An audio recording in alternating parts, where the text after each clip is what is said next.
क्या आप यकीन करेंगे कि एक गांव जहां हर पूर्णिमा को कोई न कोई लापता हो जाता है, वहां एक लड़की ने अकेले एक गुप्त तांत्रिक संप्रदाय का पर्दाफाश किया। लेकिन जो उसने देखा वो इंसान के बस का नहीं था। इस कहानी का अंत एक चमत्कार है, लेकिन वहां तक पहुंचने की कीमत क्या थी? असम के एक छोटे से गांव नागरबेड़ा में हर पूर्णिमा की रात एक अजीब रिवाज होता था। गांव के लोग अपने घरों में ताले लगाकर दरवाजे बंद कर लेते और बच्चों को बिस्तर के नीचे छुपा देते। क्यों? क्योंकि पिछले 4 वर्षों से हर पूर्णिमा पर एक इंसान गायब हो जाता था बिना कोई सुराग छोड़े।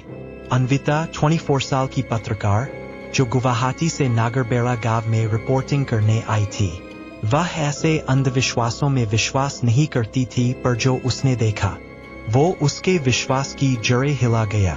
अन्विता को गांव की चौपाल के पास एक पत्थर मिला जिस पर लाल रंग से कुछ लिखा था, जो देखेगा वो चुना जाएगा। वही एक बूढ़ा बाबा उसे देखकर फुसफुसाया, बेटी, उस मंदिर की ओर मत जाना जो जंगल में है।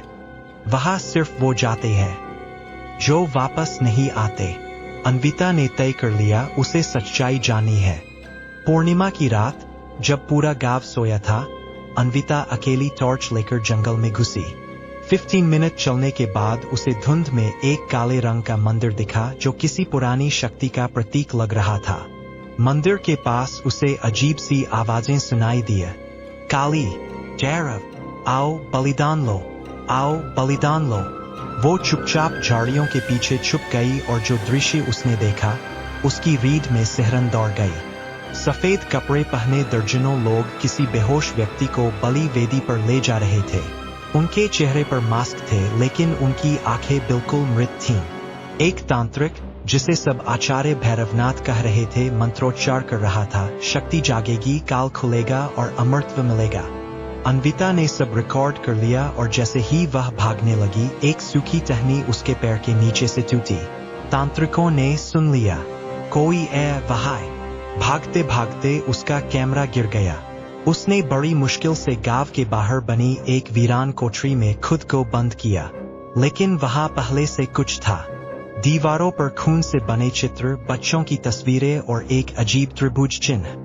उसी वक्त उसे एक डायरी मिली एक लापता युवक नीलेश की। नीलेश ने लिखा था, ये लोग आत्मा नहीं मारते, आत्मा कैद करते हैं। बलिदान के बाद आत्मा भैरव मूर्ति में बंद हो जाती है और उस शक्ति से ये तांत्रिक खुद को अजय बनाते हैं। अन्विता ने सबूत इकट्ठे कर लिए, लेकिन वो जानती थी कि सब खत्म नहीं हुआ। अगली पूर्णिमा पर उसने खुद को बलिदान बनने दिया। तांत्रिकों ने उसे पकड़ा और काले मंदिर ले गए। मंत्रोच्चार शुरू हुआ। तभी मंदिर के बीच में रखी कालभैरव की मूर्ति से तेज प्रकाश निकला। तांत्रिक चिल्लाने लगे, ये क्या हो रहा है? अन्विता की आंखों के सामने भैरव मूर्ति से धुएं के रूप में दर्जनों आत्माएं बाहर निकली और उन तांत्रिकों पर झपट पड़ी। भैरव की आंखें लाल जल रही थीं। तांत्रिकों की आत्माएं जलकर राख हो गई और तब आवाज आई, सत्य का बलिदान नहीं होता, जो निडर हो वही मेरा सेवक है। सुबह गांव वाले जागे तो देखा जंगल का मंदिर जलकर राख हो चुका है और वही खड़ी थी अन्विता। उसके चारों ओर पीली रोशनी थी, जैसे कोई दिव्य शक्ति उसे सुरक्षित रख रही हो। गांव के 4 सालों से लापता लोग एक एक कर गांव लौटने लगे, जैसे उन्हें किसी ने मुक्त किया हो। गांव के 4 सालों से लापता लोग एक एक कर गांव लौटने लगे, जैसे उन्हें किसी ने मुक्त किया हो। अन्विता ने अपना वीडियो और रिपोर्ट सरकार को दी। कई बड़े अधिकारी आए और गांव को तांत्रिक मुक्ति क्षेत्र घोषित किया गया।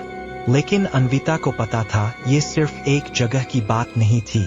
देश भर में कई नागरबेड़ा हो सकते हैं। सवाल है, क्या अगली अन्विता तैयार है?